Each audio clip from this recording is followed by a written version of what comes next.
Yes, hello everyone, welcome back. This is another exploratory dialogue with Scott Kiloby. Welcome, Scott. Mihai. Mihai Algiu, founder of Circle of Being Shadow Work. I'm a somatic therapist. And so this platform was initially the context of psychotherapy and non-duality, somatic psychotherapy and non-duality. And this is a really, honestly, people would be interested in that who are maybe practitioners, therapists, people who are working with other people's subconscious, or awakening people, non-dual people. But yeah, the platform is to explore the intersection and the need of these two seemingly separate dishes of non-duality, awakening Buddhism, and processing trauma, processing limiting beliefs, contractions in the body, inner child work, things like that, that usually are considered to be different drawers. And we both, I discovered even before I met you that they need to be in the same drawer. Somehow they are different drawers, but they need to find another cupboard where they are both there. So, and this is, I think, number 5, and there will be a link to the previous discussions. And yeah, thanks, Scott, for making time. Yeah, my pleasure. So I thought of this topic, some topics that actually are almost never discussed in non-duality, and they are very juicy in psychotherapy. And I believe that even in psychotherapy might not be fully understood actually the what it really means, maybe. And in non-duality they don't speak about it. So the topics would be like actually 3. We can go in each one of them, but I see them connected. This idea of being authentic, authenticity, being authentic, being real. The next one will be what is called self-love. Self-love, and in psychotherapy usually it's maybe connected to positive affirmations and being kind to yourself and not beating oneself up with the inner critic. And it's a lot of new agey, also new agey, spiritual, hippie influence in the self-love. And the other topic that we can weave in will be this inner child, which in non-duality they never speak. Yeah, they never speak. In psychotherapy, they tend to speak a lot about it and to really juice it a lot. And my inner child this and my inner child that. And also I remember some months ago, you did a video that I really liked. And I could see that it might be very controversial for some therapists that you said, hey, no, there's no inner child. So I would like to bring this up. I remember you were saying that, yeah, this appears to be some inner child when you have unprocessed, stuck memories and unfelt feelings from a certain age. And then as long as those files are unprocessed, then it will keep coming when they are triggered. It will keep coming and with some vulnerable young feeling. And then we keep treating it as if like someone else, okay, me and my child and all that. But then I remember that after long discussion and debunking and deconstruction, and I could resonate with this. If you process all of that, it doesn't come anymore. It's just some sensation or some memory that's discharged. There's no more in the child. It may come again when, I don't know. Anyway, so these topics, authenticity, self-love and inner child, and maybe we could start with authenticity.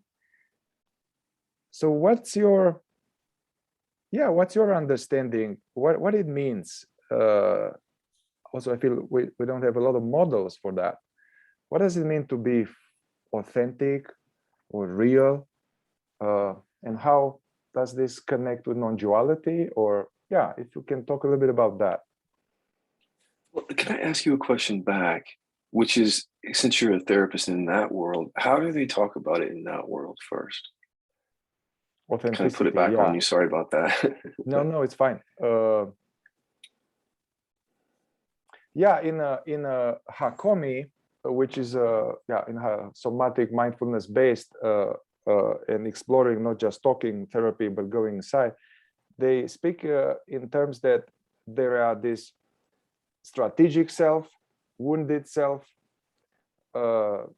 patterns and all that, but there is something they call authentic self, the authentic self, which is something somehow what we came here with. It's not the non-duality self. It's not the awareness. It's the some kind of spontaneous, natural, following the yeses and the nos that kittens have, and your dog has, and animals in the jungle have, and kids have. But after conditioning and being messed with, and you can't do this, you can't be that. Somehow that is suppressed. So the authenticity is somehow covered by programs. Yeah, but honestly, also they don't talk so much about it when I think about it. I mean, it's some theoretical, this, but and I feel like this is one of the most powerful gains one can get from good psychotherapy, even for people who are not interested in awakening or transcendence or enlightenment.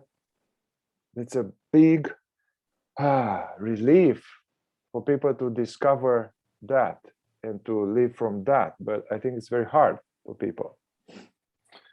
yeah, I see those memes coming across social media that point to the authentic self, and I generally don't share those because of the use of that phrase, the authentic self, because it can reify something Mm-hmm. for me that or for people where they start looking for their authentic self as an object or a thing. Like instead of Mm. maybe treat it like a way I see it is like you even said it. It's like being authentic. That Mm-hmm. resonates with me. Either I'm authentic around something or not, but not that there's a self that I'm literally going to find Mm-hmm. somewhere on the path and it's just going to show up and it's going to say, this is the authentic self. I think that's very illusory to say it that way.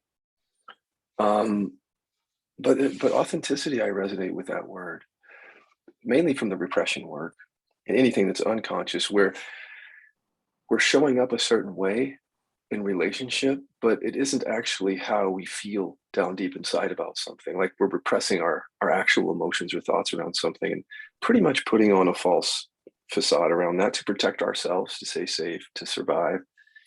So doing the repression work is when I first started to come back into that word, authenticity. Because before that, I don't think I ever touched the word, frankly. Probably the reason that other non-dual teachers don't, because of the way it gets reified or can be reified. But authenticity, or that movement I can relate to from the repression work, is, I just have to keep going back to the thing I always say, which is all those years, even as a teacher, where I showed up as this kind of peaceful, nice person in relationship too. That wasn't authentic because, in a sense, that I'd repressed the anger. The anger was there, but it was repressed. So I wasn't showing that to anyone. I wasn't showing that side of myself. So I can't say that that was authentic because something was repressed or suppressed, as you say. But it's not like I did the anger repression work and then all of a sudden, okay, now the authentic self is here. Because that to me is not something that I want to reify. I don't want to make that into a thing. Yeah. It's tricky with words, isn't it? But nouns are tricky. Nouns and labels are tricky Mm-hmm. because they point to forms, solid, permanent forms. And that's where I can't find that solid, permanent form. When you say self, it sounds like you're saying something is here permanent and solid, and I can't find that. But the movement of authenticity does arise, either being authentic about something or not. But I also don't do a lot of contextualizing around that because just even the word, you can see how it would spin in the mind. Like, am I being authentic or not? What I say is just do the work. Just do the work and then see how it shows up for you instead of reifying it and trying to chase that. Like I'm trying to become, because that just is another thing that we end up chasing and can cause a lot of frustration. And on social media, you can see it. You can see it when those memes come across. It's like you can see that how people would just compare themselves, like looking at that and like I'm not that, or and it creates a frustration or deficiency. So I'd rather just talk. I just say do the work and then see how authenticity shows up for you Yeah, naturally, instead of repeating the memes and the concepts and reifying them. yeah, That's the best I can give you right yeah, now. yeah, But yeah. I want to. I like what you said, and it's very important. I think for spiritual work too. Is the problem with the nouns, and even um, calling presence, or the self, or the real I, or whatever they are all, or consciousness or awareness. They are nouns, and so it gives some idea to the mind that there's like a something, and I'm trying to get it. And I remember it was a big opening for me when I heard some teachers speak about, hey, it's more like a verbing. It's a consciousnessing, awarenessing, it's an activity. And even this, the lower self, or this, the personal self, or the separate self, or all of this, the problem, imaginary self, even that one, I like Heatherman, he was talking about selfing. There's activity yeah, of selfing or egoing. And yeah, with authentic. Yeah, okay, well, maybe we can go about it like, can I say one thing about yeah, something you mentioned? Because I think that's the point. You can reify anything. Because even if someone comes to me and they're reifying awareness, it's just as if they were reifying the authentic self. You can do work with them to help them let go of how they're holding on to that. Many times I've done sessions with people where they're reifying the true self, the awareness. And it's just a bunch of viewpoints hovering around some experience. And the viewpoints make it seem like there's something solid there, something that I can grab onto, whether it's awareness or authentic self or false self or deficient self. That's actually what you can't find when you yeah, go looking. Whatever that is that we reify, doesn't even matter what it is. The thing isn't yeah, ultimately findable. yes. Yeah, I mean, from the context psychotherapy, they don't even go into that. I mean, they take the self for granted. Um, yeah. Hmm. I had something about what you said, but kind of lost it. Hmm. Well, let me ask you this, because I'm interested in the therapy world too. How do people hold that? Do you talk about it, authentic self? How do you talk about it with your clients? And do they end up reifying it? It becomes a source of frustration? Or have they reified it in the past and you have to deal with that in therapy? I don't, it seems like you have most people who are coming from strong non-duality seeking program, and now they are catching up with their material. And I have more, many people are not necessarily interested in awakening, they just have suffering. A small percentage are interested in awakening. And some of people who have suffering, they discover, oh, there is this consciousness, oh, I'm not that. And um, so I don't go into a lot of theory about the authentic self or something like that, but it's part of the suffering to not allow oneself to be natural, to the natural responses. And I think I heard somebody, I don't know who said it, but like a lion or a tiger or a giraffe, if they were disconnected from their authentic nature, they would die very soon. And I would say, well, when people talk about, oh, I can't trust myself, I don't trust myself. So that in nature would be deadly. Mm-hmm. The same for us, it is kind of deadly spiritually in some way. So anyway, how I'm looking at it in psychotherapy is, without much theory, people get this relief of seeing how they're running some script that's not real, and it was oppressive, and actually it just falls away, and they can be themselves. They Mm-hmm. don't know whatever that self is, but there's some just being natural, being um, yeah. Maybe we can look at it from the point of view of what prevents. Oh yeah, I found the the thought that came with the reifying. I look at it like, it's the consciousness, or the presence appears in different setting. It's in the setting of being in the confused and in a separate setting, or being in the setting of being natural and spontaneous. And so it's still the same self that is in different settings. Yeah, I would say more about that in different settings. Can you give me some examples so I can tag on here? Well, this is more for me to understand this, how to integrate this non-duality and all these other. Can you hear me?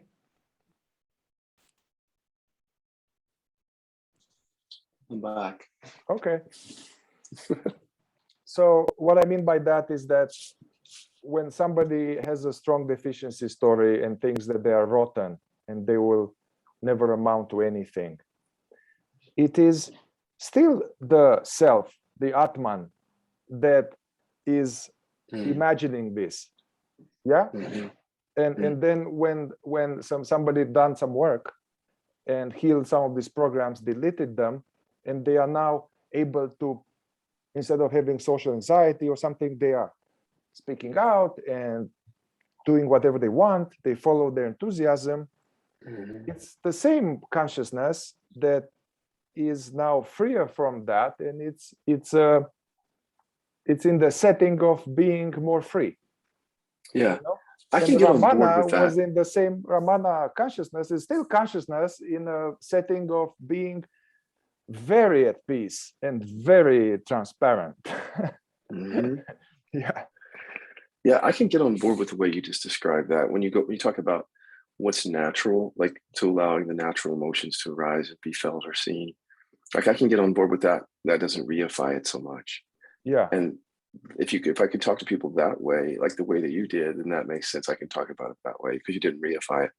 And yeah, I get it. It's the same awareness no matter what, but something has changed. It's the same awareness no matter, but something is happening in our experience.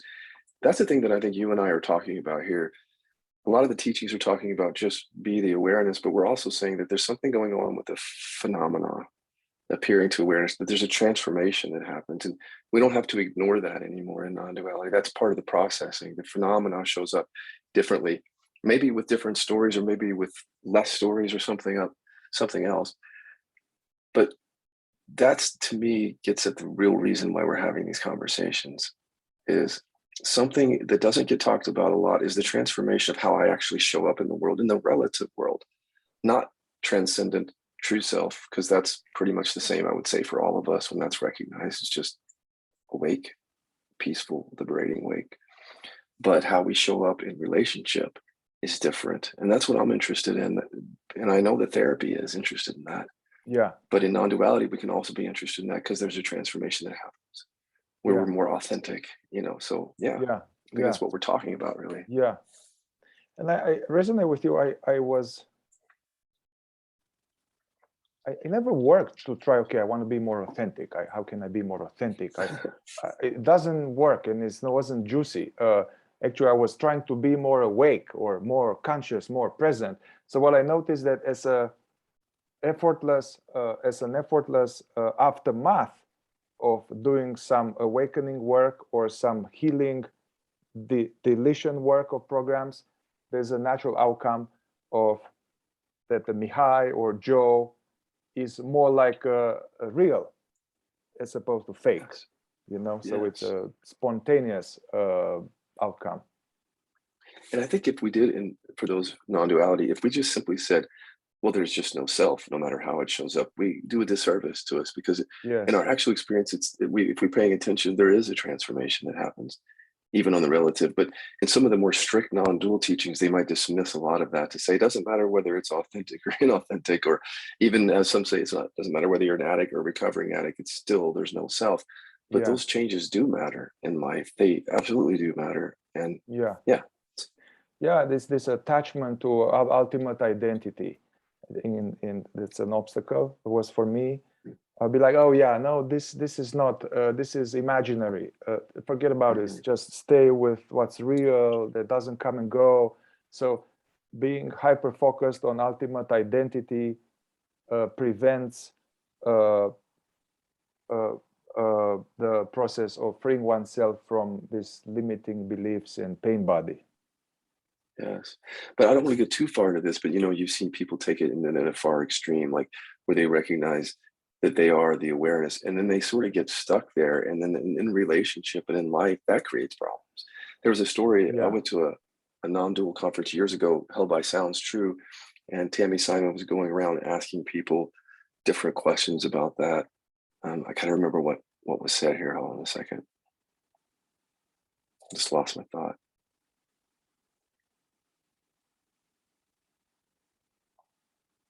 I've lost it. Yeah. Anyway, I'll come back to it as soon as I stop thinking about it. Yeah. So what's in the way of this, and what happened to us that just being like a cat is so hard? Yeah, like a cat. Yeah. My cat doesn't think, oh, maybe I'm not the right cat, maybe this is a nicer cat, maybe what would they think of me? No. So we are like that, but something happened to us and something covers this catness, the Yes. Or original. darkness. Yeah. Yeah. Yeah. Yeah. And that's exactly. So that's how we can work with the phenomena, because our catness or dogness is not just the awareness. We actually show up in a unique way. That's the thing. We each Yes. show up in a unique way. And non-duality doesn't always make room for that. Yes. It doesn't really always make room for how we show up uniquely. Sorry, I have dogs attacking me right now. But I remember what I was going to say about the non-dual conference is that there was a lady there, Mariana, she wrote a book, Halfway Up the Mountain, where she was really going to all the teachers there and saying, you can take this too far in another direction, because she told a story of like, and this is why relationship matters and transformation matters on the relative level, because she was telling the story of a man who had woken up to there's no self and that all there is the awareness. And then his girlfriend was saying to him, but what about the fact that you don't share anything with me? Like there's no intimacy. And he would just say, well, there is no self. There is no, so you could take it so far that you're literally trying to get out of everything in life. You're trying to scoot out of everything. And then that has its own effect on the relationship, its own suffering. So I don't know where that fits into this, other than I think what we're saying is, I think ultimately is something that I've been wanting to say for years, is that we can't dismiss our relative experience. Like we Yes. can't, because it's too much a part of everything that we're doing. Yes. And this work is geared towards that. Is that it's not just recognize your true self and then dismiss everybody and everything. Yeah. In life. Yeah. Including yourself. So what I got from your, anyway, these teachings is that I guess in the family of origin, it wasn't safe or it wasn't approved, our authentic expression. And then and also our parents are not in authentic expression, and they are in trauma or in deficiency stories. So we live in a world, unless we are extremely lucky to be raised by sages or maybe native tribesmen, where people are in some false expression. So I guess there's this idea of mirroring neurons, that even being in the presence of such environment, we are through osmosis, we are becoming inauthentic. And also like this, the deficiency stories in the head, they are, I guess, a short-circuiting expression, because if I think I'm unlovable, how can I be natural? It's like, so all the time trying to squirm out of it, or to prove something, or to compensate. So it seems that the way to reach a place of authentic expression is to become awake enough to see the programs, and then to skillfully diminish them. Yeah, I was thinking, like, would it be like, most of us don't have this experience, but what would it be like to have grown up with really conscious parents where everything was okay? Like if you're angry, that's okay. Let's just let that be there, or, that kind of thing. Yeah. Then we probably wouldn't have to be doing all this work at age 30, Yes. 40, and 50. So something matters about how we're raised. And that's why therapy and the work that I'm doing, I think they intersect, because we both see that Yeah. that's where a lot of these things got, the repressions and the false self got created there. And if we say that we don't want to go back to process that, what we're really saying is that I'm just going to keep my self-limiting beliefs and my repression, and then I'm going to claim to be free and awake or authentic. Yeah. But is that really your experience if you're still, again, holding on to the programs from childhood? And Yeah. Yeah. Yeah, I think I can see you are working with this niche of clients who are coming from almost solidified non-dual limiting program. and I guess because that the program offered relief at some point and offer like coming out of some narrow world, and now we are, I guess, attached to it. And like afraid to not budget. Yeah, I remember that, you know, Wayne Dyer. Yes. Wayne Dyer, yeah. So I think I saw an interview with his daughter, and somebody asked, and she was like 20 something, and she looked very like relaxed, and hey, how was it to have Wayne Dyer as your dad? and she said, you know, I felt that I was unconditionally loved, and I was allowed to be myself. And I was like, wow, when I heard that, I was like, made me cry somehow. Right. Yeah. I think that's possible for us here on Earth, but we're just not there right now. So he's an exception probably to the rule of unconsciousness with parents. Yeah. But, you know, we can still experience that with each other, because when Dan McClintock came to live with me, when we developed this, he said, you know, Scott, you're the first person who loved me unconditionally. But I wasn't trying to do that. That's the thing. Mm-hmm. The authenticity is because of the letting go of the programs that would want to place conditions on him. And so that's nice that it shows up. Unconditional love shows up as we remove these things, because people are trying to be authentic, like you said, trying to love unconditionally. Almost right there, you're going to go wrong, because it's not coming from that. It's coming from some seeing that's more connected to our true nature. I mean, just how we show up naturally when we remove these things. So that's another thing, is to make a distinction between some of the new age stuff and this work, is that when the new age stuff, it's often still people trying to do that, like you said, and how frustrating that is, trying to love unconditionally and getting frustrated because it's the mind with all of its conditions trying to do that. So yeah, what's so beautiful about all this is how things show up naturally as you remove things. Like, you don't have to effort to do that. It becomes natural. Adya Shanti said, thank goodness that at the very core of us is a natural goodness, like a natural love, because if it wouldn't be like that, what would have happened if we remove all these things and we're all serial killers at the base of everything? Yes. Yeah. Yes. David Hawkins, he had this metaphor that we're not trying to create the sun here. The sun is already here. It's just there are clouds covering it. So the work is not to try to reach the sun or attain the sun or make the sun, but to clear the clouds. And then the sun was there all along. The sun being our true self. And I piggybacking on what you said, you know, for a long time I thought that, okay, awareness is aware. And it's just like, it's almost like some kind of dry, slightly boring, flat, impersonal. Yeah, it's not personal, it's impersonal awareness. And anyway, it took me some time to realize that I also, I guess, helped me with Francis Lucille, is that, you know, awareing is just an aspect of what we are.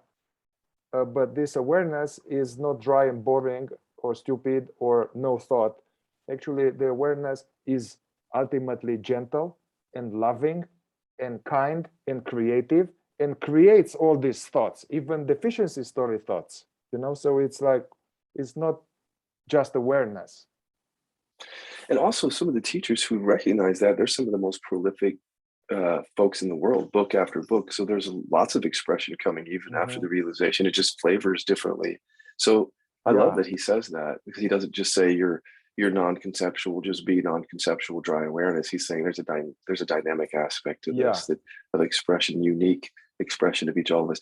And that is really cool because then we get to explore not just the transcendent, but how that comes and moves into our life, like how it Yes. actually transforms relation, how we express and we remove the blocks to expression, become authentic, as you say, or being authentic. So Yeah. I didn't know he spoke that way. That's good. Yeah, I actually was liberating for me that he will bring this element of enthusiasm. He would say something like, it's a deep spiritual practice that it's overlooked.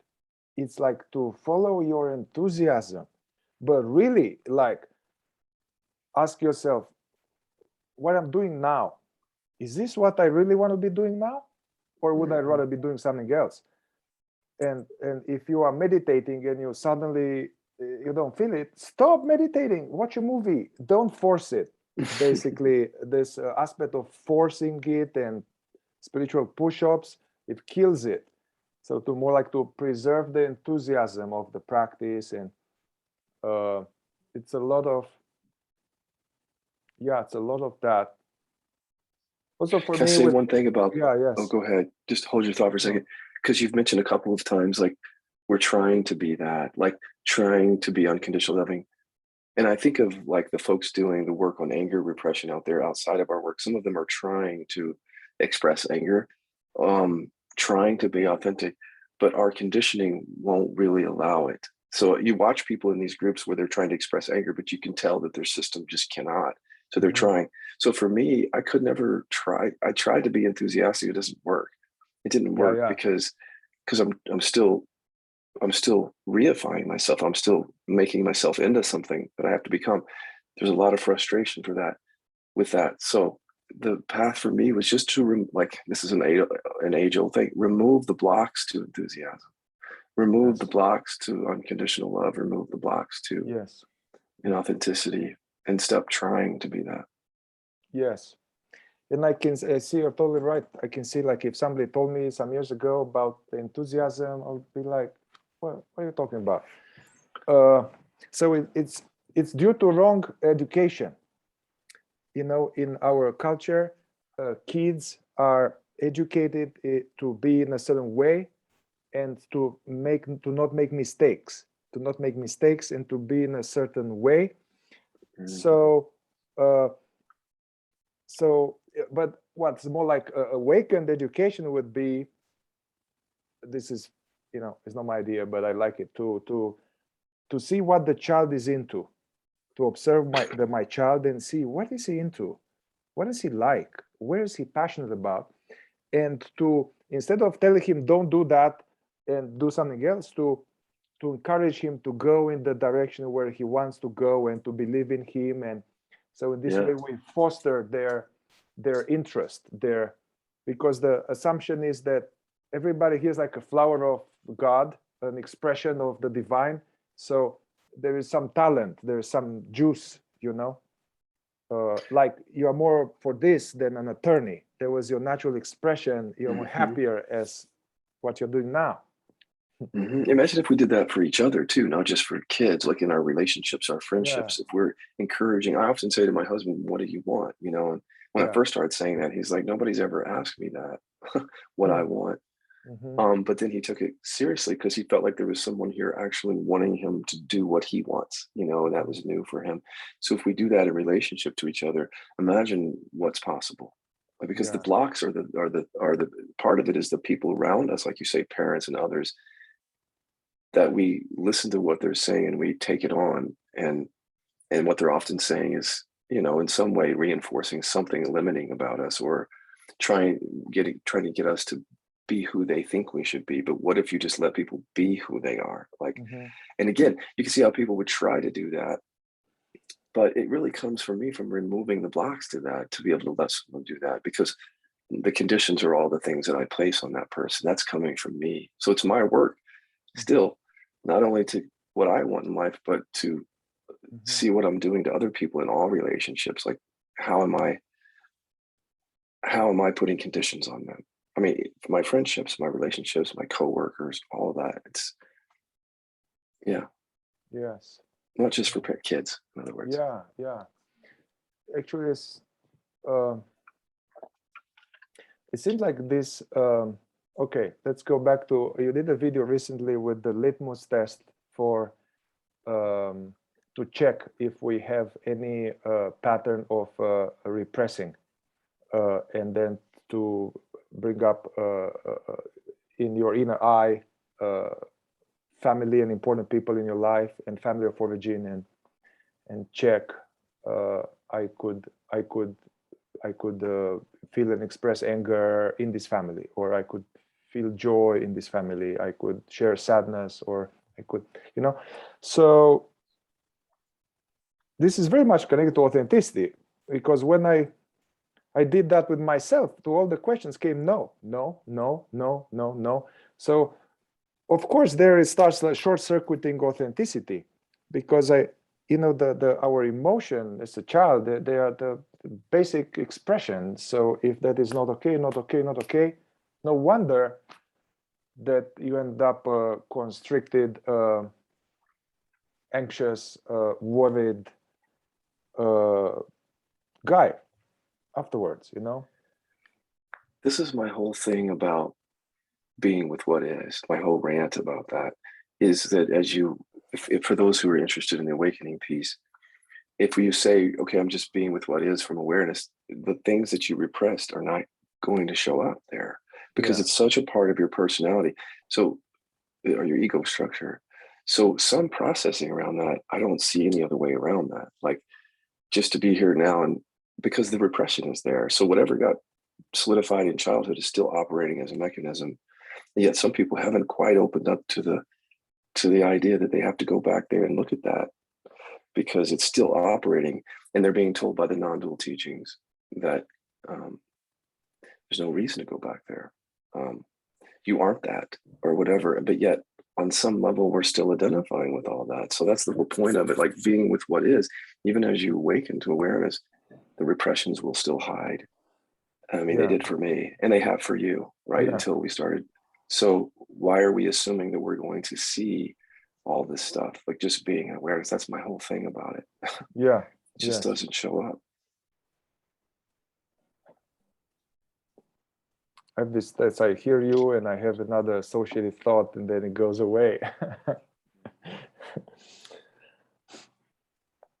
Oh yeah, it came back. This is interesting. This is like the right verification that the thoughts are coming and going, and the thoughts are not what we are, and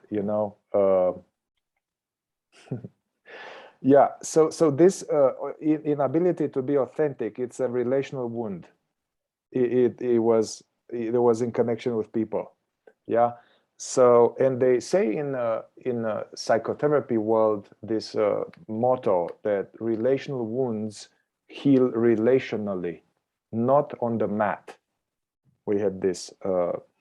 So not just meditating it is not going to cut it. So it has to be healed relationally. And so that's why it can be done, let's say, in the context of a new relationship, either with a therapist or a spiritual teacher, or me being a father in a way that I never had, and then by giving to my child what I didn't have, I'm healing myself too.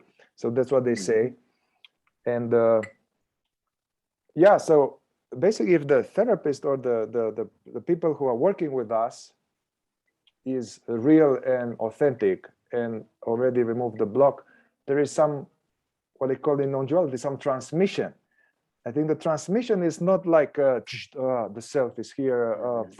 I think it's a transmission of just seeing someone that is free, and spontaneous, and they don't give a shit about other people think. That's also some aspect of transmission. And also, here's another thing that doesn't get talked about in non-duality is hope. But my teacher, Greg Good, said, look, it's good to have a little hope in the beginning. You can deconstruct that later, because hope's about future becoming for those who are listening to us from the non-dual. But in the beginning, if you can see, it's not just transmission. It's like seeing that this is possible. That's all. And it might not be possible for me right now, but understanding that it is possible because there's someone who's traversed the territory. And that's helpful for somebody. Not everybody's coming into this just, I'm just going to be here now. No need for hope or anything. I mean, he was making the point that teachers would always talk differently to different people. And at a certain place, it's like, don't hope. The hope is at this point and getting in your way. But in the beginning, it's okay. It's okay to look at someone and say, oh, this is possible. Now that invites me to do the work. So I think it is a transmission, but it's also something else there. Like, and I don't have any other word for it other than the word he used, which is hope that I don't have to continue suffering because someone else has traversed this and I'm with this person. Yeah. You know? And Yeah. yeah. That's the whole principle of in the the fourth way. I used to, but my beginning on the path was the fourth way, which was not really non-dual, was a progressive path, but still awareness based. They were saying, like, basically we are in a prison, the prison of sleep, and it's a maximum security prison, so good that the inmates don't even know that they are in prison. So that's a very good prison. And then basically you need to get some maps from the outside, from somebody who escaped. Somebody who really escaped, and give some real good maps. Because otherwise, if you don't have good maps coming from somebody who escaped, you may get a corrupted map or map that was translated for 800 years and now it's changed. And then you start digging, and you are digging, and you end up, instead of getting outside, you end up in another cell, you know? So actually, they say in Zen, and I could verify my hanging out with Francis, is that at some point, it's not just the intellectual teaching or it's to see the master how he ties his shoes. That's an important aspect of the teaching. They say, I come here to see how the master is tying his shoes, how he lives his life, you know? Yeah. For me, it was actually with you too, watching you and watching Francis, how he was. It was a little unnerving because I could see that, he allowed himself to be free, really, to do whatever he wanted. You know, it was not unduly polite and all that. Somehow it gave me permission to do that. And I guess with you, you're putting your business out here on the internet all the time. So no shame, open. So you model for me, and I think for many people, this non-special, non-fake, real spiritual teacher who has shit. This is very good. That makes me feel so special. Thanks. No, Yeah. I get it. It's like you want to see that someone's tying their shoes. That's the metaphor. Mm-hmm. And I'll tell you what, the reason that just wanting to be so open and honest is that reason, because that wall that we have as teachers where it's like, I'm going to put on this show and say all these words, but behind the scenes, all this shit is going on. Like, this doesn't sit with me anymore very well. Yeah. And by the way, people are resonating with transparency. That's the other thing. They just resonate with it. I think a lot of teachers or people in that position may be afraid of the response. It's shame-based. You know, if some teacher told me anything other than that, I would say, probably still shame-based. Mm-hmm. You know, they might say, well, I just choose to not talk about that. I'm like, is that really what's going on? Mm-hmm. Or is there fear about sharing that? But once you break that wall, it's a whole nother level of freedom, like breaking that wall down. It's like, now everything is known. My life is an open book, and therefore I can talk about everything. I don't have to talk about something and hide this fact over here. Yeah. And I could just bring the fact in and say, okay, look, here it is. Here's how I tied that shoe. Mm-hmm. So how can one pull this, because this shame or this hiding is so good that we forgot about that we are hiding it. So what would be some practical inquiry to check for oneself for repressed shame or repressed hiding stuff? You know, exposure therapy, taking a little bit from that to expose yourself to, at least in consciousness, to things that are triggering around shame. So the reverse inquiry is kind of an exposure type thing. So if I sit here and this is like a base level inquiry, I'm not ashamed of anything. And then some stuff will come up. You're just witnessing that, resting with it. Maybe do it a few times. It gets quiet. But then what I did is I turned up the heat. So with regard to sex, one of the things I did is I said, okay, I'd be okay if sex tapes of mine got released onto the internet. So here and now they're on the internet and everybody sees what I do. And I was like, no, absolutely not. But just staying with that, bringing it up again, staying with it. And it's like, okay, yeah, that's fine. And then doing that with every hidden fact of my life. So I try to think of an example here. I want everyone to know about Chester and our relationship, that we argue sometimes, that anger has come out. No, I don't want that. So just exposing, I even use the word expose. I want to expose myself to everyone around something. And because of the nature of that, or the phrasing of that, it brings up stuff. The way that I'm phrasing it, it brings up more stuff than if I just say I'm not ashamed, or if I go looking for shame because it hides anyway. You're not going to find a lot of it. You're going to find behavior, but you won't find the deep programs. But the deep programs come up through the exposing yourself into the elements in consciousness that are scary, and then just sitting with them and recognizing they're just thoughts and feelings, and then keep bringing them up until they're empty or even boring, and then just watch how you live. And then I would just watch how I live. So if I would just be speaking to someone and I felt myself holding back on something, I just go back into that, and look at it until it just felt like that wall was broken down, and it felt like I could just say what I wanted to say. And there may be more work for me to do, of course, like if there's something there. But that's how I did, is like exposing myself to the scariest stuff. Around other people knowing. So just this, so some initial one, dropping in and there's absolutely nothing I'm ashamed of, and this may bring some stuff. Once some items come, can go more into them and say, I don't mind if everybody knows how I am a little sneaky bastard here in my life, or whatever. Or I don't mind if everybody knows how much weed I smoke or something, right? Something like that. And so I guess it will bring energy in the body, I guess, fear, energy, sensations, thoughts. So I guess the work is to just witness them, and gradually they will just discharge. Yeah. And I will have no shame. Well, I don't know, but the shame gets eroded away. I can't make a promise of no shame, but if you keep bringing it up, there won't be anything sticky around it. It'll be like you go to the strongest ones. Like you might just think of what are the scariest inquiries around shame? Like write it out, and if you go through that, turn up the heat, keep turning up the heat, and then eventually, once you expose yourself to all that, it just doesn't have the same pull for you at all. Yeah. I guess one can bring the other one with hiding. I don't need to hide about this. I have no reason to hide. I don't have to hide. This will bring some more, right? Because hiding and shame.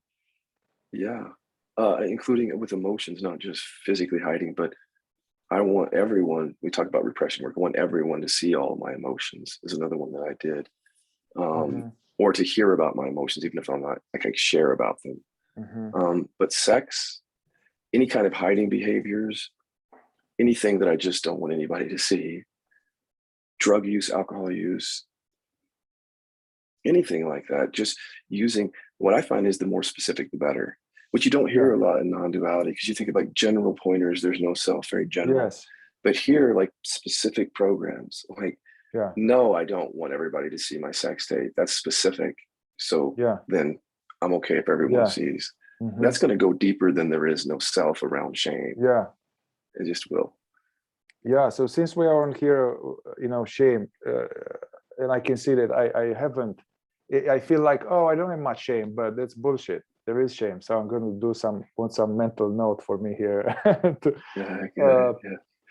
All right. So my idea was that I think as this stuff come up, sensations or memories and all that, now if we do continue with KI on it, it will say, okay, what does this mean about me? And it will surely come something, I'm a fraud, or I'm something wrong with you, man. So it now pulls up now more deficiency story, right? So it goes away Yeah. from shame and more deficiency story and stuff. But there again, as we've been talking about, then just be a fraud. So if that comes up, Yeah. there's a noun. We talked about nouns. Just be the fraud, because likely with that thought, there's feeling or sensation with it that we're avoiding.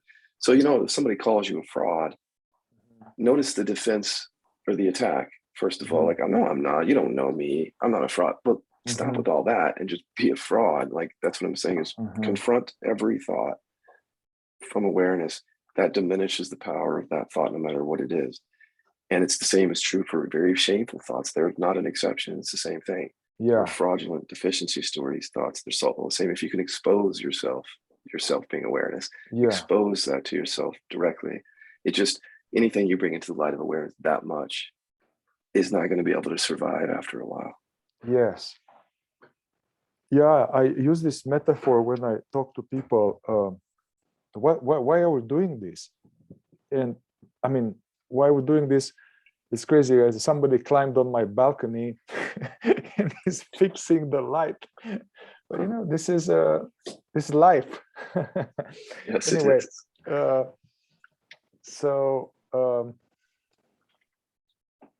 Sorry. Can I say one more thing? Yeah. Just as you're holding that thought. It's fun in session sometimes because people come to me with porn addiction, and we finally get to the pinnacle of the shame inquiry. It's like, okay, there you are. I told you this before.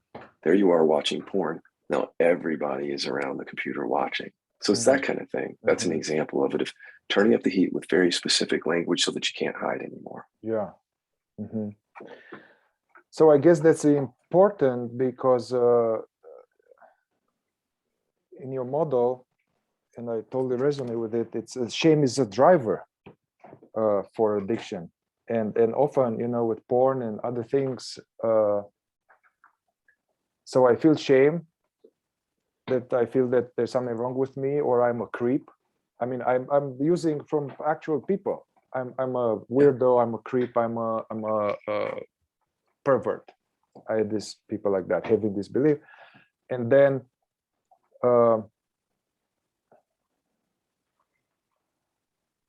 yeah, it's a day where the thoughts, they come and go. It's strange. Oh yeah. Well, so then I feel bad about it. So I need now. I feel I want to squirm out of it. So I turn on porn again, and then go into the porn and the masturbation and ejaculation, and then I will feel really like shit afterwards. You know, so the shame, wanting to escape out of shame, end up in more shame and unworthiness. You know, and you said it, that it's like aphrodisiac. Shame is aphrodisiac. Yeah. I think the porn or whatever else medicates the shame. So if we're feeling shame, but if something else is going on, it also confirms the identity around it. Like, okay, now I've done it again. I'm really bad. I'm a pervert. I did it again. Deficiency stories after. I'm weak. So weak. Whatever it is. Yeah.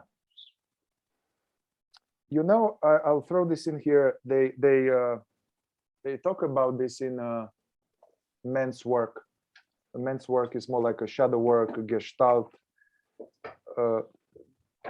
Very useful for men. It doesn't go very deep somatically, but they say this thing. There are two types of shame.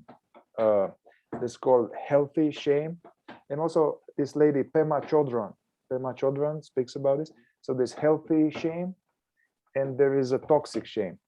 And the healthy shame is like, hey, I fucked up. I did this. I created suffering. I regret it. I look at it. I learn from it. I forgive myself, and I move on. So that's kind of helpful. And toxic shame is like, I'm a fuck up. I'm fucked up. There's something wrong with me. So, and they're explaining the shame, somehow it is a natural, useful emotion, a little bit like regret, sadness. And the toxic shame is an identity, is like a deficient identity, and that's dangerous. Yeah, certainly, like a shame comes up in relationship. You ever see it like where, I'm trying to think of the example where you're feeling shame over something that you've done, like a trigger that you created. And what we say is, like, sometimes you go back to the person and you non-violently express what was going on. You own up to it. You say, this is what I'm feeling as a result of this. I'm opening up to it. And that's good because it helps repair whatever has been done there. But a lot of people won't do that, is the bottom line. And because it's hard, it's difficult. So instead they'll go into a kind of an isolating world where that's where the stories start coming up because they're not addressing it in some way, like either through inquiry or processing, or even coming back to the person to kind of explain things. Then you're again left in your own world. It's what shame does, and you're hiding here in your own world, living with the shame. So that's how I see it in my own language, what they're saying. I don't know about healthy and unhealthy. I just know that sometimes to be emotionally honest is healthy, period. You know, the way I see it. So any emotion, if you're honest with it, it's okay. You just, but being dishonest and trying to hide it from ourselves or others, a world of suffering can come from that, as you know. And not being vulnerable, not being transparent with people about what's really going on. Then creates a unconscious, subconscious guilt and inattention and all of this. There's somewhere they say that like shame is like thrives in the secrecy. So it helps to put it, at least I found it for myself, and I share with clients that it's good to have at least one person, so that to have nothing that is completely secret.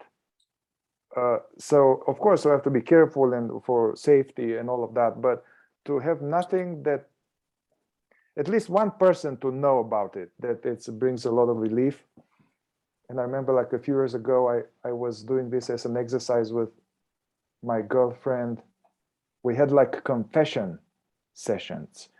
It's like, hey, we will share to each other a story that nobody knew, that we held shame about. And her job or my job was just to hear her. And it was very, it would bring a lot of tension and fear. But I noticed that she would share the story and I would be like, oh, okay. It didn't seem so bad, you know? And then I will share this and she will just hear me that was like, I could see why this Catholic confession and all this religious, the confession, although it can become really twisted, and I'm a sinner and all that. But I think ultimately there's something therapeutical about it. I think there's something therapeutical about being emotionally honest, period, with people, like in a relationship. Yeah, anytime you're emotionally honest. Have you ever felt that where it's just like the heart connection there, when that happens? Like, so it might not even be shame is what I'm saying. It might be like if I come back and I just put down all defenses and I say, here's what I'm actually feeling here. It just disarms both people. I've seen it in a relationship. So I would say yes, but more than shame, it's just all emotions. Yeah, like you talk often about, I mean, several times, instead of, hey, I think you this, or I think this, or concepts, or blame, or to be like, hey, I'm just afraid, I'm pissed. I you know, just this kind of simple realness. That's what you're talking about, huh? I had around all emotions. I had a client recently who's doing the anger repression work. And so what he finds is that when he's able to speak up to his wife, it's almost like the healing just is happening right then. As soon as it's like he realizes the value of that and how he's been shutting down and not sharing that. So that's what I mean. You talked about in the beginning, the relationship healing that comes, that you can really only get in a relationship. There's something that happens there that it's not even, you can't even get it completely in inquiry, because you can be clear within yourself, but if relationally you're still hiding, there's something that you can't get to until that opens up in relationship. Yeah, and it's interesting how I notice in my own life how I noticed a growing ability to be real and authentic with people, except in the relationship. So that was the most difficult there in the relationship. And, you know, and like looking back, why? And I could see in my family of origin, we don't talk about these things. I don't go with them with my problems. I never share what's really bothering me. They don't share what's bothering them.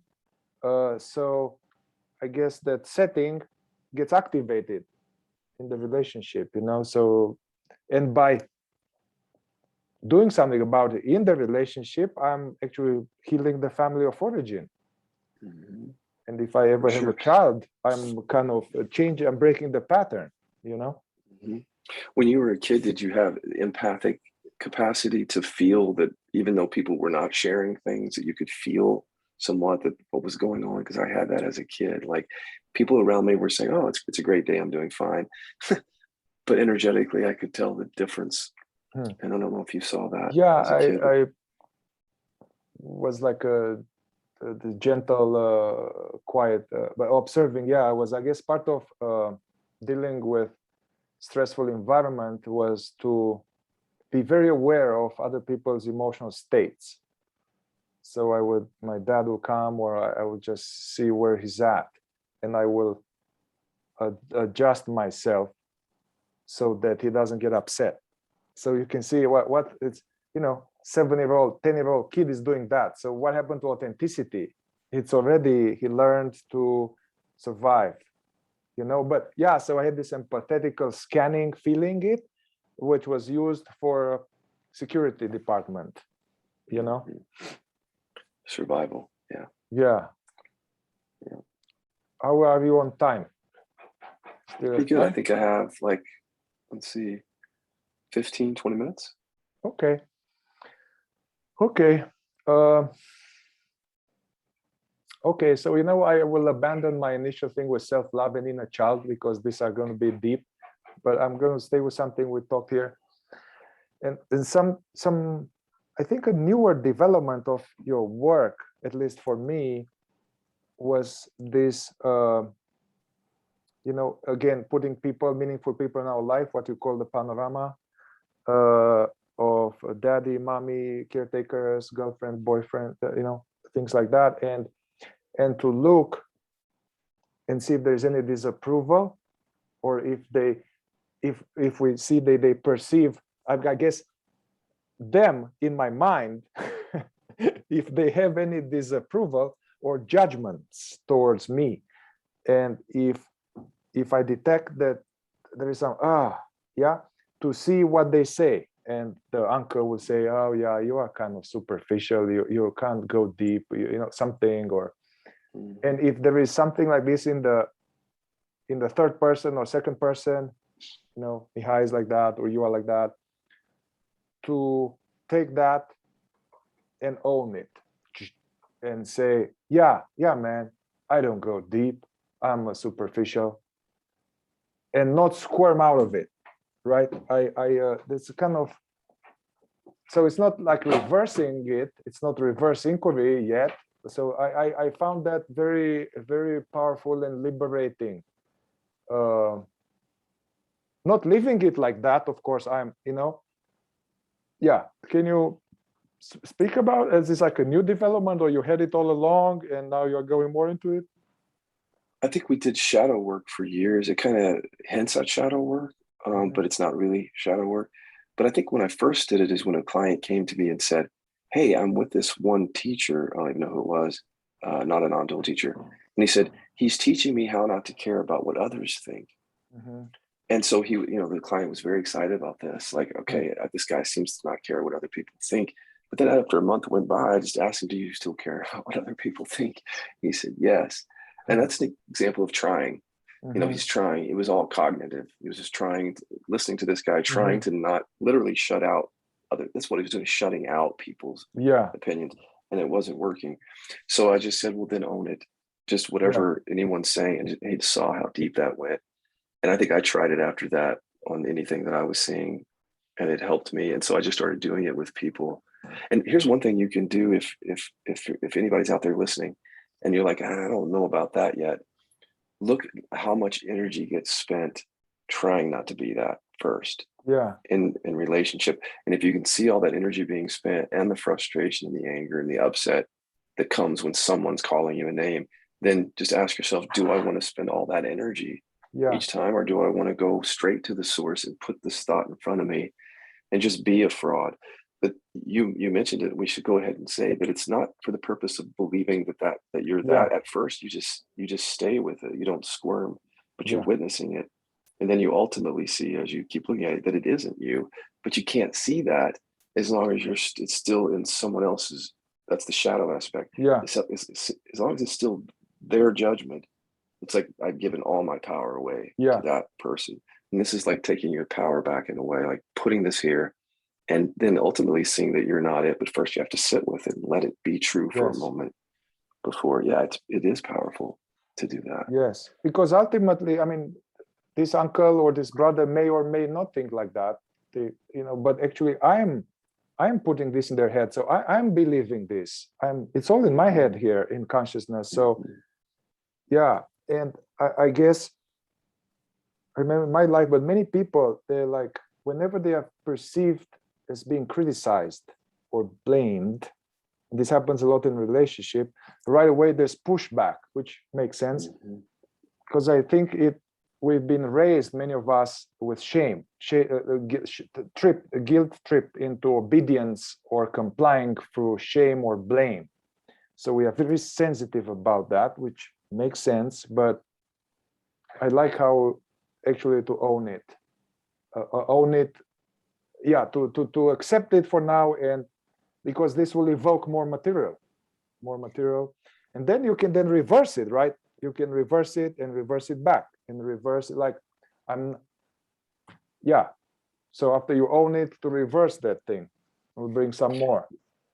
Right. So sitting with I'm a fraud and the feeling of it, letting that just be, and then reversing it for those listening means saying it as an inquiry, not just as a witnessing it, but saying it like, I'm a fraud. No. And that is where the objections come up. So I just want to make that point. It's what you mean by reversing it. Because then you can see more of why you don't want that. You can see all the thoughts and feelings connected to it, why there's so much energy around trying not to be that. Yeah. And I've done this with some people even this week. And especially if people had adverse childhood, and which many have, that it's like it will take 40 minutes or an hour just with one person. You can have several sessions.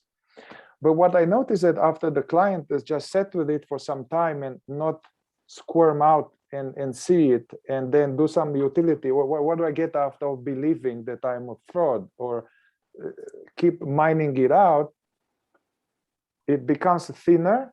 And also the client has some insights like, dude, this is bullshit. I was always like this and like that and kind and loving. And then, you know, so there starts something else, and comes sadness, comes betrayal, comes, so it's a portal towards accessing pain body that we want to access. Yeah. And the other thing is, I thought, if you know, you may need to go through all important people, but if you go to mom and dad, because so much of it got developed there, you know, and then transferred on to other relationships. So sticking with mom and dad maybe first, and just what is mom and dad, or what were they thinking, own everything. Because as you go into the other relationships, you'll see it's like a reiteration of that in some way. You know, it's like I felt whatever it was, like I'm not good enough or whatever. As with mom and dad, it's showing up again here. But if you start with family of origin, I found it goes, for me, it's gone deeper to start there. Yes. Totally resonate. Speaking on this, so I was applying the KI on myself and others, and I was losing a lot of reverse inquiry whenever some limiting negative story will come. And then, and let's say attachment wounds, let's say when something happened in childhood that the connection with the caretaker is disrupted, and that creates kind of distress. I mean, it depends what happened, depends what age it is happening, but yeah, it creates distress. And then there might be some subconscious beliefs about relationships, like it's not safe to love, why even try, it's going to end anyway. Anyway, I was doing this work, and then also give me some pointers to fill into the somatic content in the belly and inquire from there. And this thought came like, I will always be alone. I was like, wow, this is like heavy, you know. So what I discovered, and it helped me to reverse it, and look at the reverse it, and also to have it like that. So I started to do like, I've never been alone. I've never been alone. I don't mind being alone. I like being alone. This will evoke some things to be witnessed. Yeah. But then I will go back to think, say, I will always be alone. Witness this one. And so it's almost like with the addiction inquiry, you know, I want it, I want to smoke, I don't want to smoke.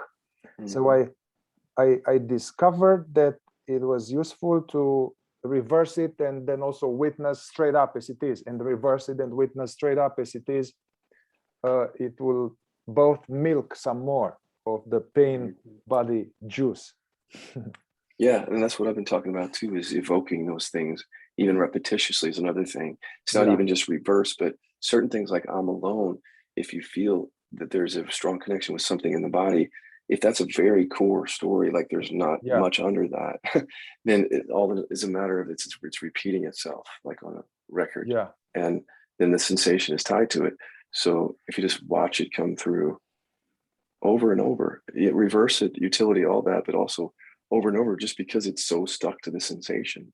And then just running it through until giving the sensation room to breathe as it falls away each time. The sensation gets, so to speak, gets to experience what it's like to be that sensation without that thought. For a moment. And just exposing it that way over and over unhooks that. And that's not something that, you know, I keep saying, it's not something that you hear in non-duality a lot, like repetitiously doing that. But what these really core stories, what else are you going to do? Are you just going to sit there and be with what is, and every time it happens to come up, you're just going to be with it? When it's a very deeply programmed, body connected story, like, why not just run it through a few times? What rule are you breaking if you do that? You know, but certain people have resistance to it because they've been conditioned to say we don't do that with meditation or inquiry. You don't keep running things through. But look, are we interested in the end of suffering? Because if we are, we don't care about those things so much. Just do what works. Like we want to end suffering, or we want to adhere to some imaginary non-dual party line, you know? Yes, right.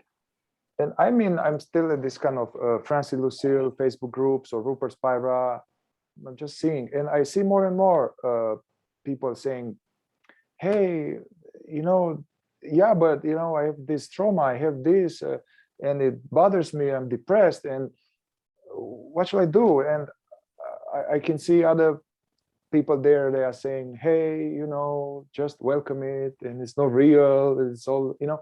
I'm like, but sometimes I see some people say, I'm not usually getting involved because I guess from my early totalitarian communist regime upbringing is some residual, it's not safe to get involved. But anyway, some people say, hey, do you check out Scott Kiloby? Hey, Scott Kiloby works with trauma and all that. So I sometimes like, go there. You know, there's some more appreciate that. People know that this is happening. In the last, how many minutes you have? 5, 10, something like that. Okay. So some people are doing this KI, working with a therapist or someone, or with yourself, or facilitators, or and then they do it on their own. But there are some pitfalls. If you can speak a little bit about that, especially the ones that are just doing it a few times and then being satisfied, or, you know,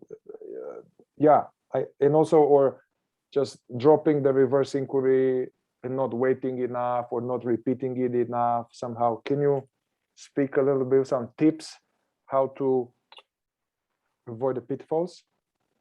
There's quite a few of them with this work. Well, the one thing, just like, for example, the repetitions, we were just talking about that. If I give an instruction to someone and say, look, this is a core story, just kind of run it through several times. Sometimes there's such resistance to it that they won't do it. So one of the pitfalls is, again, they'll just see it a little bit, dabbling with it, and then it falls away, but it's still there, creating an immense amount of suffering.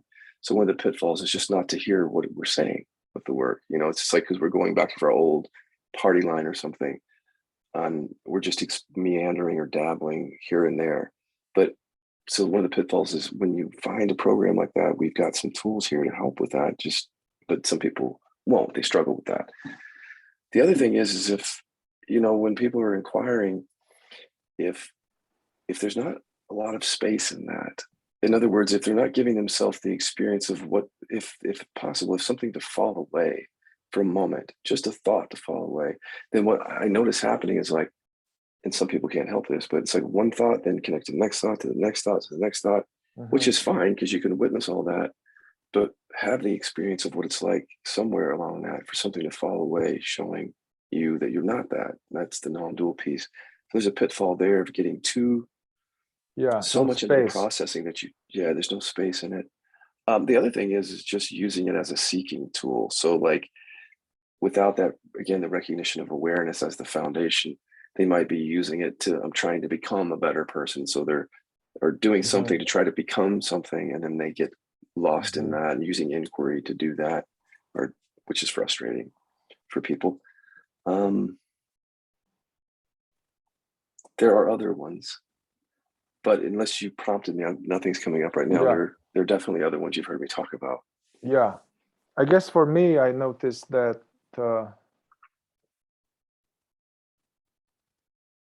sometimes I drop that inquiry, and nothing comes. And then I notice sometimes that if I stay longer, something will come, almost like a drip on the faucet. So it may take longer. So not to move to something else or be like, oh, okay, I'm good. Also, I noticed that I may have to repeat it a few times. It's almost like it's coming from far. It's coming. It needs some time to come back to the aware space. I think also now, as you were used to do with me after the session, you will offer some homework, like, hey, try this, try that, and I found that I do the same now. But some people don't do it. So don't do it, then what can you do? Or you just do it a little bit. So I guess you need to find a way to integrate it in some practice. And I like this, you're speaking recently now, the balance. The balance might be off in some way, maybe too much witnessing, not enough inquiry, or it can be too much inquiry and not enough. So to balance them out somehow. Yeah, the balance that shows up if people come to our training program and they've come from the non-dual world where they're just resting as awareness, being with what is. The balance is that they might miss some traumas and repressions, just like in Francis. So the imbalance is actually showing up as suffering that they're not meeting. Or then the other imbalance is if they're not bringing that recognition of presence in, they can become rather seeky around the work, like seeking something. So that's how we see the imbalance showing up. Here's another one though, the ruminating. So it's not really an error. It's just like if you can catch it. So if you do a reverse inquiry and you say, or a utility inquiry and you say, I don't get anything out of believing X. And then instead of witnessing what comes up, it's like you're just repeating. This is true. I get this out of this, and reinforcing it with the mind. There's nothing wrong with that, except that now come back through and witness that stuff, because all you're doing is reinforcing something that you already believe. You're not bringing awareness to it. So that could be a trap for people because they don't even recognize it's going on. That's the thing. It's so unconscious. So I have to kind of point that out. Here's another one though, which is sometimes really when I'm listening to people, they're giving me everything that I need to help them, instruct them. For example, they'll say like, this feeling is arising, but there are no words to it. It just feels like I'm, I just regret something, but there's no words to it. And like, yeah, there is. You just said it. Regret. So we're actually speaking it or thinking it at the same time but we're not conscious of it. So being able to tune in and hear the voice in the head, literally what it's saying in any moment, and being willing to look at that, because lots of things slip by in those moments. Like we're saying that nothing is there, but we literally just said it. And be able to catch that on yourself, with yourself a little bit more in the midst of it. I notice this with people. Sometimes I have them drop the inquiry and then the silence, and then ask them to report back to me, because I know that I'm not sure if they get hooked into some stuff. So, and then they report the narration of the thought. There's some, and I'm like, hey, can we do it again? And just unedit it straight up as it comes off. Just the first thought. They are often reporting some memory of the thought and some interpretation of that memory. I'm like, okay, let's do it again, and straight up, raw. That's useful to witness it like that. One thing that, oh, go ahead, finish. No, I've finished. If you ask teachers if they get triggered, sometimes they'll say, yeah, it happens every now and then, but I see it more quickly, because they're living as awareness. So that's their state. They're recognizing that. So for them to see something quickly is not effortful. It's just like, there's awareness here, so I see it. So it's the same thing in inquiry. Often what's happened is a function of that person's consciousness. So if they say an inquiry and they ruminate on the answers, that might be how they live their life. So a trigger comes up and they're not conscious of it right away. So what I'm showing them is witness it from the beginning. As soon as that flexes that muscle, so that when you're triggered, you can be awake to it more quickly.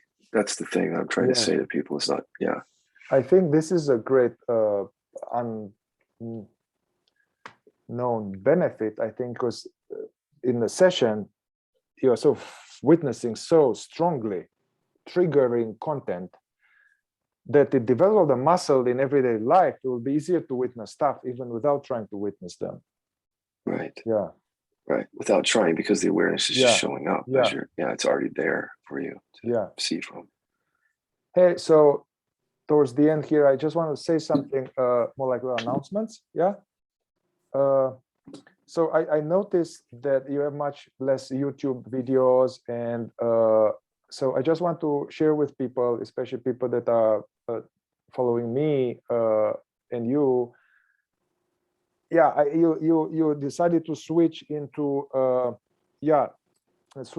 personal Facebook account, and then you accept friends there, and you accept any people there who are interested in doing the work, or they are really interested. So this way you can go less broad, and you are really going there and more experiential. So I just want people to know that, and I'm sending my clients and people interested in my work to go, hey, become friends with Scott Kiloby, and because there are many more videos there on your personal page, right?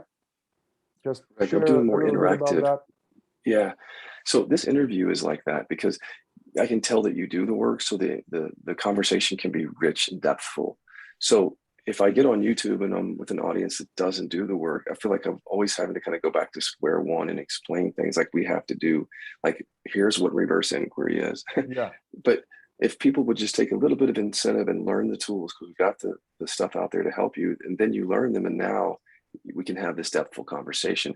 So I'm just trying to limit the audience to those folks who are doing that. And I'll still go on YouTube, but it's been a much richer conversation in that. More interaction. And also, you are responding to people's questions, and I send you sometimes really juicy, big questions, and you are like, hey, it's a big question, but I love it. So it's good for people to know. They can send you questions, and you can talk about that. And if somehow they show up live, they can give you feedback in a moment. So it's a great opportunity for people.